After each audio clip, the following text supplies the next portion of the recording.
So like how has your experience been with La Liga so far? Well, it's two separate things, isn't it? One is La Liga, which I've done before as a league, as a product, and the other is Facebook, which is a very different platform.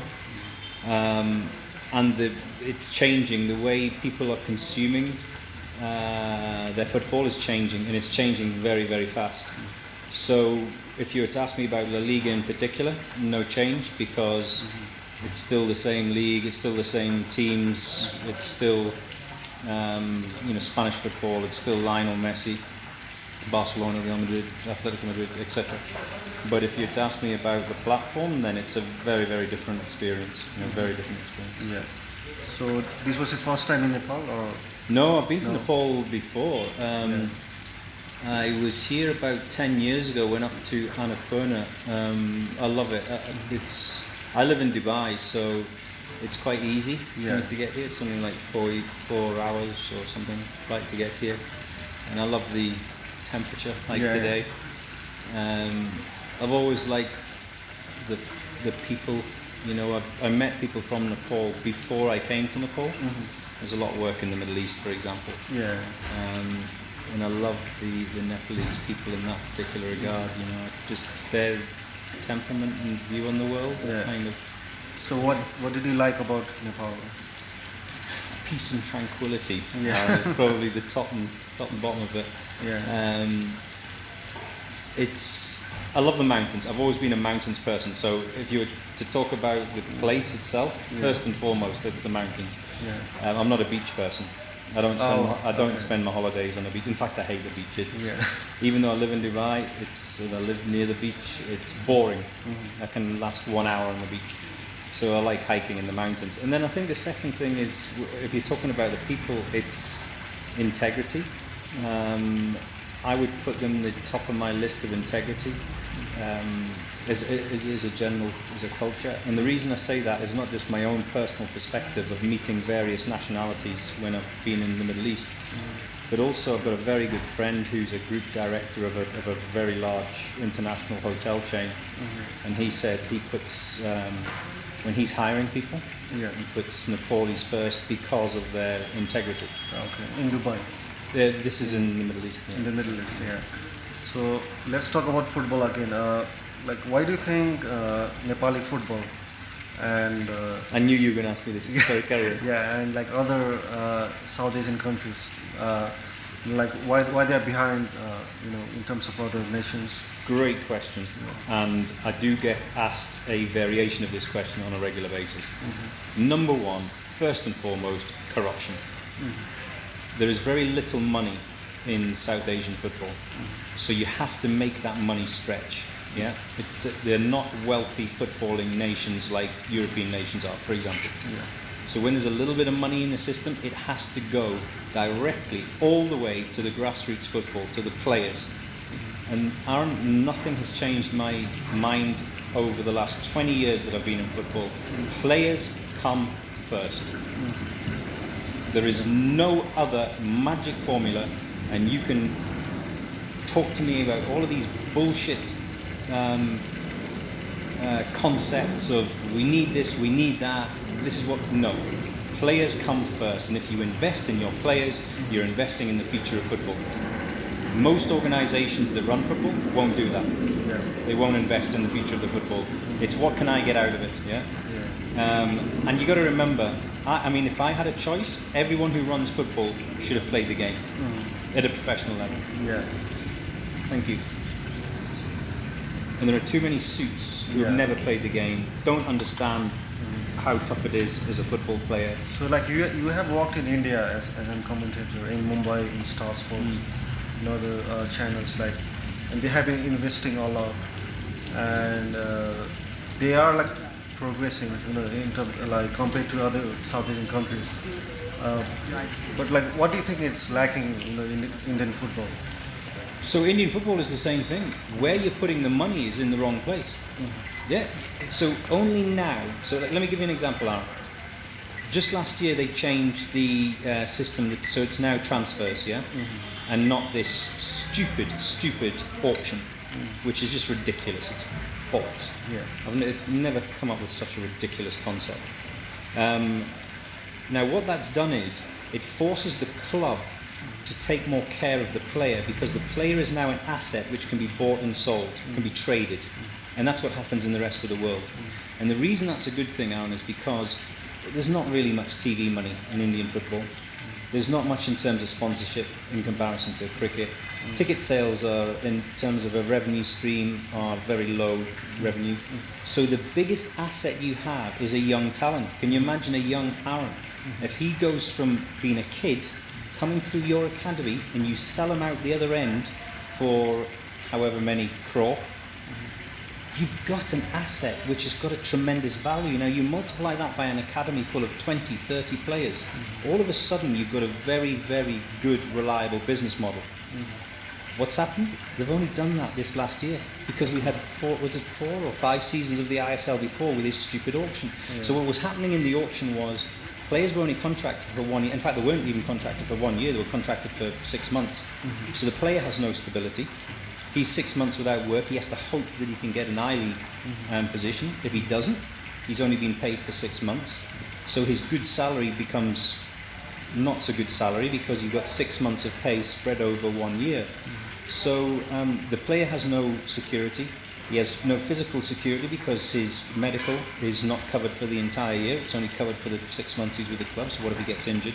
And still, there are contracts whereby players are playing for 10 months, and then for 2 months they don't get paid because the club or the organisation says, but they're on holiday. You know, why should they get? That kind of thing happened in the UK in the 1950s, was when they stopped that. Players that, you know, when the season ended, their salary ended. You understand? Yeah. So coming back to the most important part of the question, which is, you know, why? It is because they never put the players first. When you put the players first, then all of a sudden you'll start to see results. Okay. Let's talk about Newcastle United FC. Like, do I have to? If you want to, can you tell us about your experience in working with Newcastle? It's actually a good question. It was a fabulous experience, Arun, and I'll tell you why. Because as a presenter, and you know yourself as a journalist, unless you, what was the last big story you wrote about, for example? Everest. Everest, right? Yeah. Have you summited Everest? No. Right. So you would have a better understanding of that story if you'd actually summited Everest yourself this year and seen with your own eyes, you know. Now, what it gave me was, I was with the BBC, and then I went to Newcastle United, and I was then inside the club. And most journalists are outside of the Premier League or outside of football, looking in. So what it gave me is, I saw from the other side what happened. So the business of football, it gave me a greater understanding. Players and their mentality in the tough times, you know, I saw them in tears, which a journalist would never see.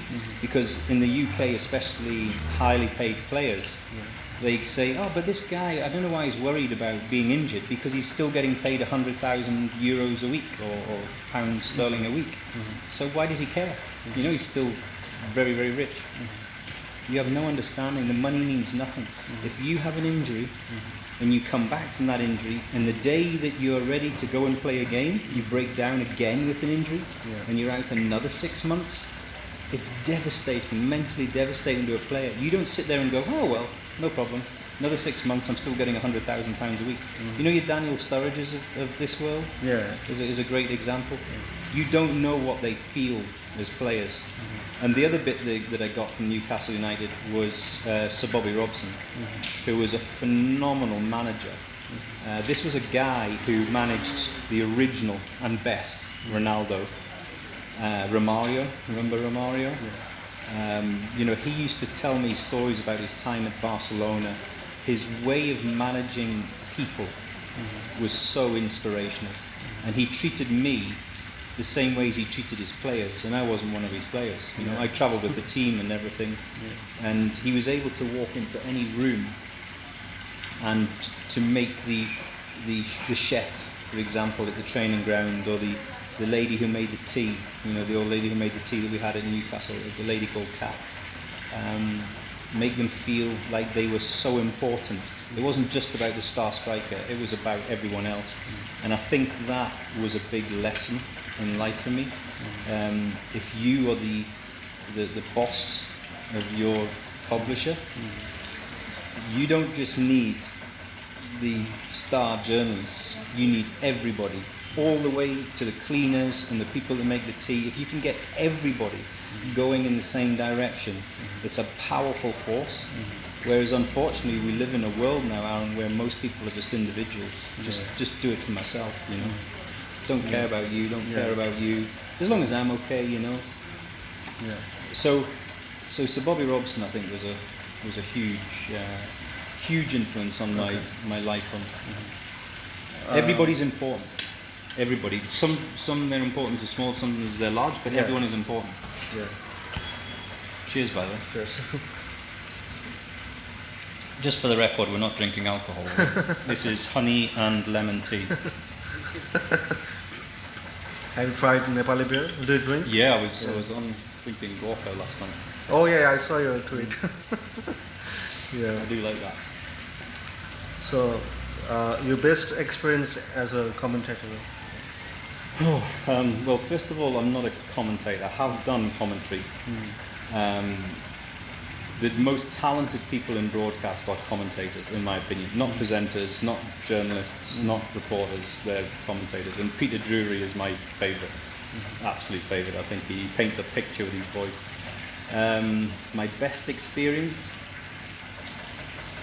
It's a difficult question because you've got to look at it in two ways. One is as an actual physical experience, and the other is as a career, you know, what looks good on your career. Doing World Cups is, you know, is great on your CV and in your career. Doing Champions League finals, going to games, you know, I think, you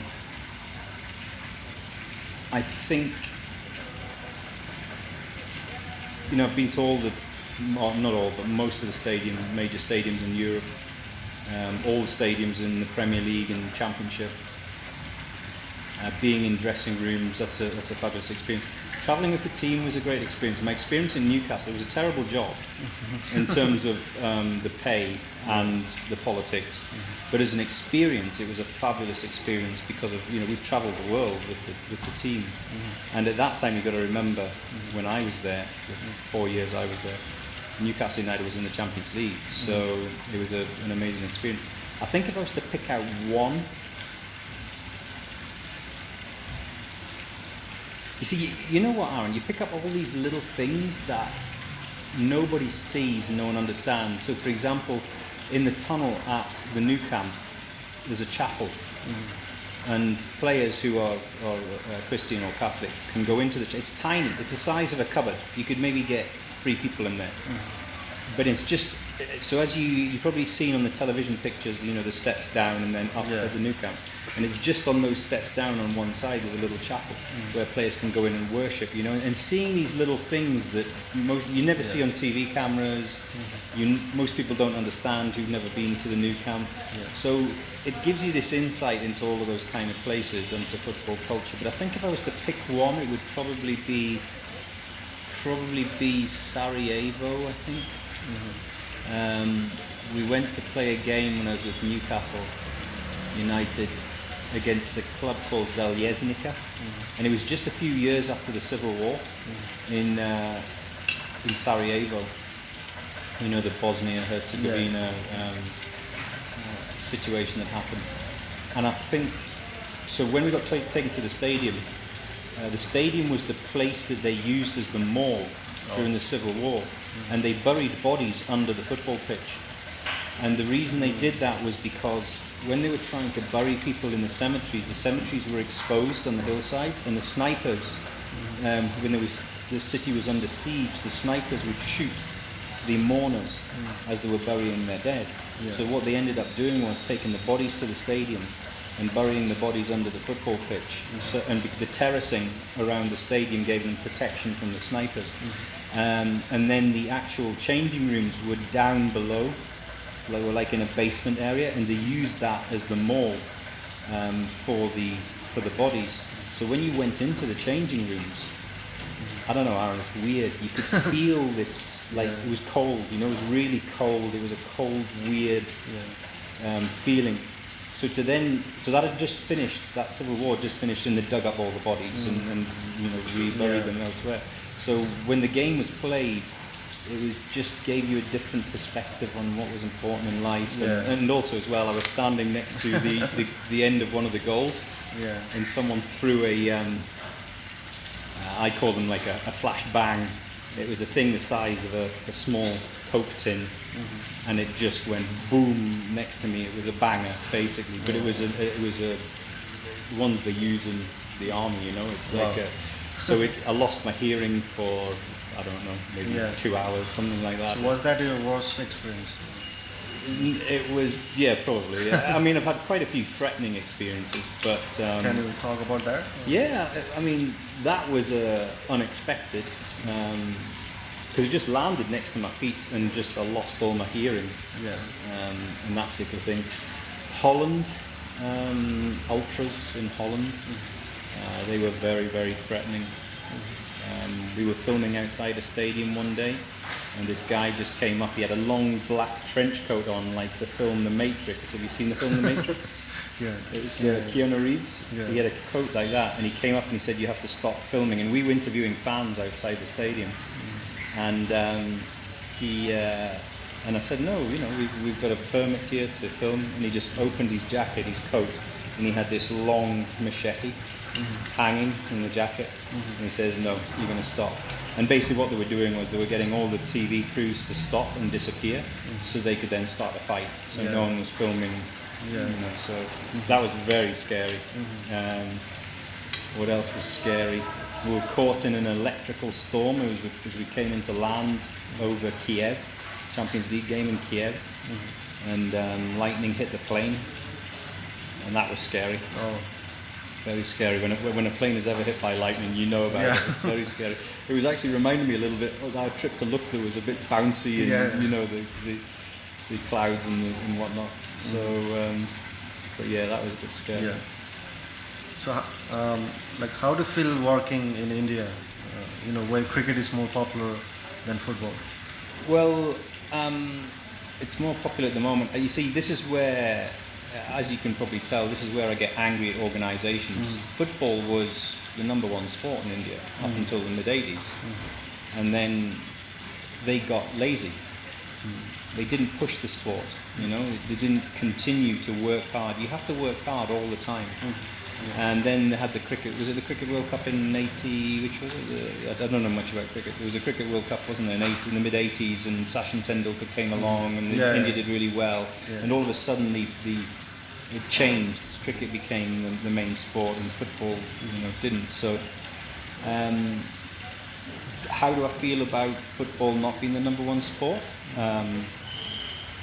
Very, very angry about it, because it can be. It's a numbers game. It's as simple as that. If you've got 1.3 billion people, are you telling me that there's another Lionel Messi in there? Is that what you're trying to tell me? Bullshit. Are you looking for them? Number one. Number two, even when they're found, will they get the opportunity to progress and to go on? And the answer to both those questions is no. The looking for talent bit is getting better in India. The bit that's not improved is what's the roadmap. So when you found that young boy, what are you doing with him? He's got a natural ability, but he's not perfect. What are you doing with him? The coaches, they don't know that. Really? And I'm sorry to say, Aaron, the same thing applies to journalism. They've got journalists who are writing at the top level about football, and they're cricket obsessives. I would never, ever, even if I was offered all the money in the world, actually I might do it for all the money in the world, but I would never go to the other side and present on cricket, because I don't have that understanding of the game. You understand? The deep understanding and the experience to present a cricket show about cricket. So I'm not going to con anybody by trying to pretend that I do know about cricket. Some of these guys, they'll talk about a penalty, for example. Say, what are the players, star player from the game? Why? Because he saved a penalty. Now, if you're a goalkeeper and you understand football, a penalty is a lottery. You get it or you don't.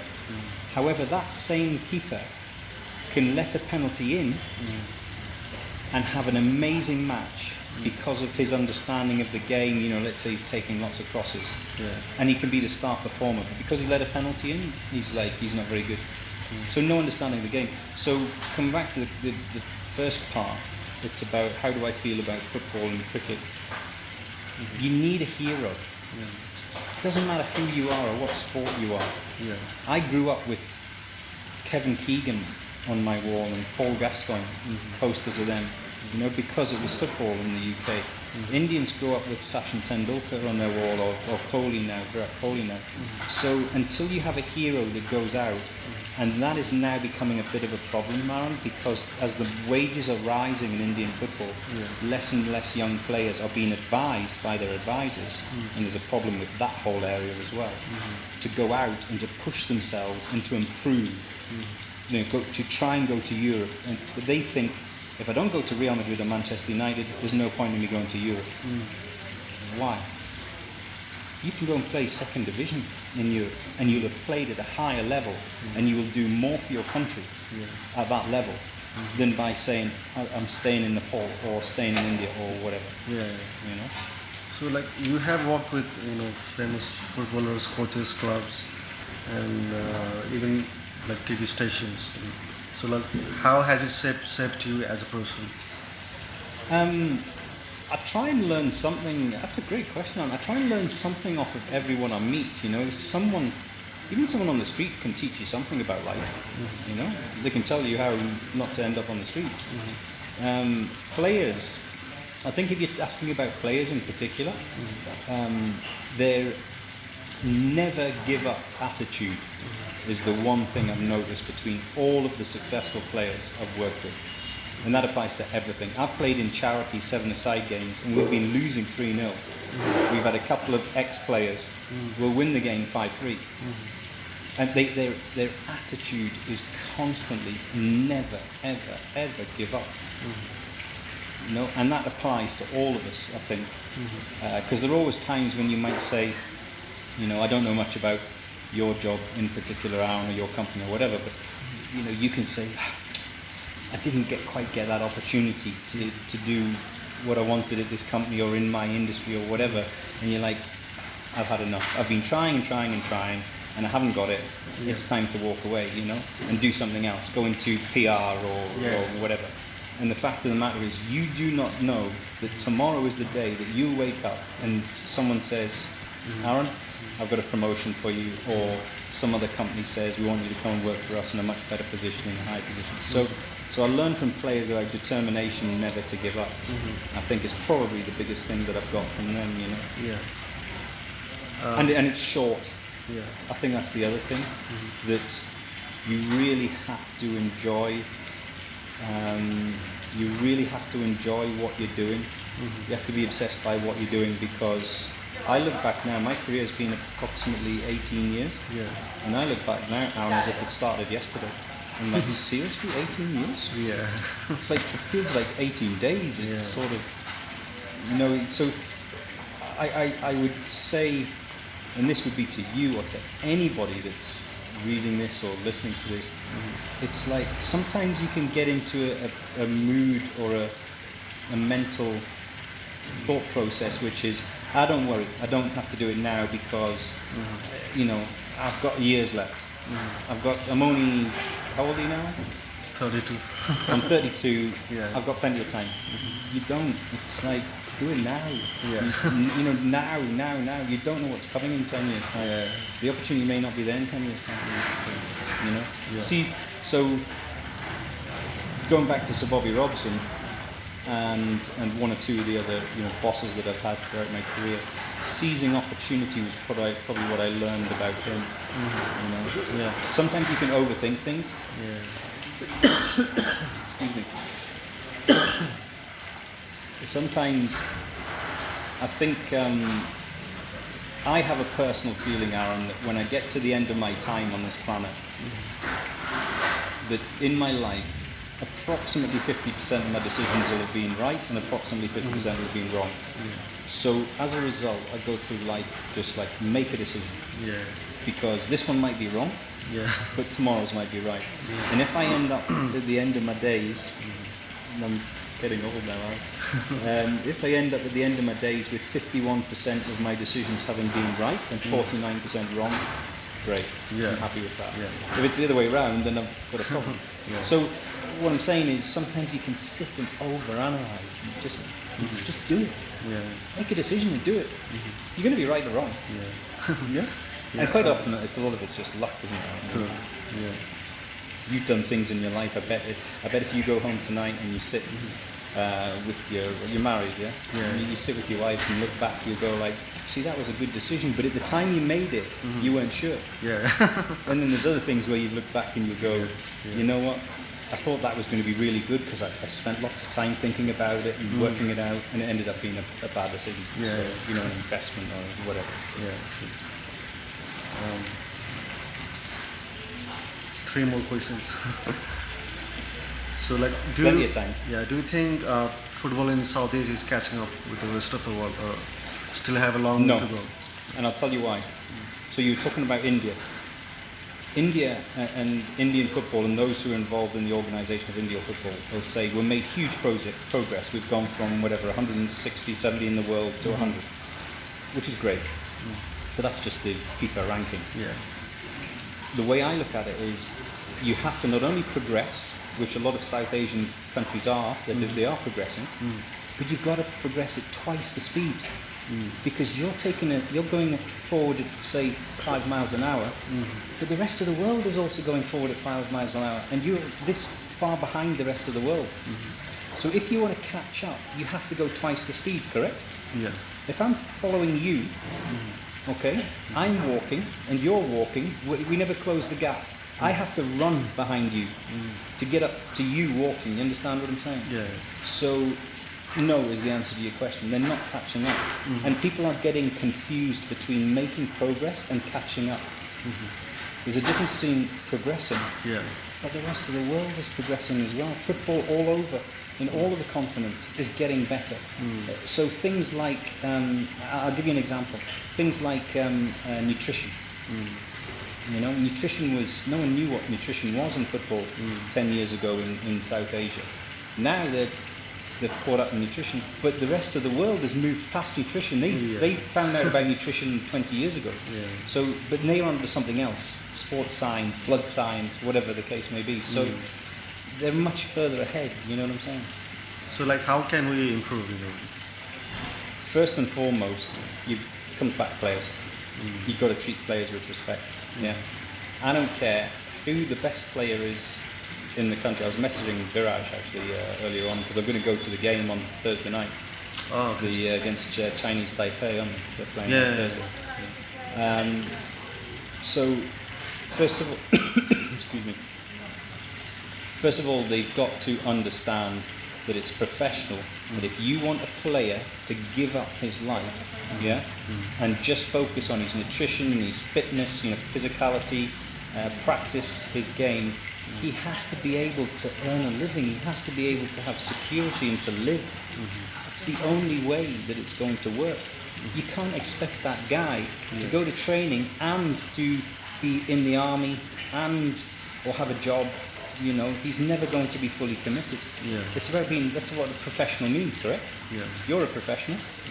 What do? Journalist. You get paid to write articles and to ask questions full time. Now, if someone said to you, Arun, look, we want you to write articles, and oh, by the way, you've got to be working in that kitchen there with the chef and cooking 12 hours a day or however long the shift is for a chef, I'm sure the quality of your articles would not be as good. Because you're tired and you're exhausted and all those kind of things. So if I want you to be the best, I've got to give you the tools and the resources so that you can fully commit to it. And that's not 6-month contracts and players not getting paid when they're injured. I have players phoning me from South Asia in tears, asking for advice, which I gladly give for free, saying, what should I do? I've got a really bad knee injury. I have to play. I can't tell the coach because the coach will tell the management, and the management will stop paying my contract because it's 2 months from the end of the season, and it's going to take 2 months for the recovery of that knee operation. How sad is that? So, any suggestions to aspiring journalists, or any, anything you want to say? I think nowadays it's very different to when I started, but one thing I would say now is personality is so important. You know, I say this all the time when I do talks to students and stuff like that in the colleges and the university. If you want to be a TV personality, first you've got to have a personality. Yeah? Enjoy it.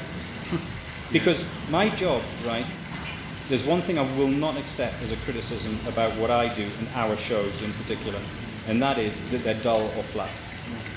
Now you can say I'm wrong, you can say I don't like your opinion, you can say that I don't think you're good enough, you can criticize me any way you want, yeah, and I'll take that, because I'm a big boy now. What I will not accept is that you say the shows are dull and boring. And the reason for that is the most important thing for me as a presenter of wraparound shows is quite often they're late, especially European football, late night Champions League, La Liga games, Premier League games, they're late. So my job is to make sure that for that period of time you're entertained. That's my job. So it is unacceptable not to entertain. And now, the way with social media coming into the whole sphere, as you well know, what are you looking at? I talk about people like Conor McGregor and Lewis Hamilton and Muhammad Ali, if you go way back. These guys, they weren't just sportsmen, they were entertainers. So, because at the end of the day, a sportsman and a presenter, we're not making anything, we're not making cars, we're not making food, we're not farmers, we're not creating something that people need, that's a basic need of life. So therefore, we have to entertain. That's our job. So when it doesn't matter what your medium is, it can be social media, it can be written articles, it can be radio, it can be television, it could be movies. Am I, and this has been, it's interesting, the whole conversations come round to where we started. One of the things that is important and Facebook find very important is engagement. And we have analysis directly after shows to show engagement. Engagement is a word that's thrown around a lot, Arun, and a lot of people don't take enough importance to it. Have you written a story or an article? Have you said something on radio, or have you said something on TV that has got a person off their seat and typed a message? Because if you have, then you've done your job.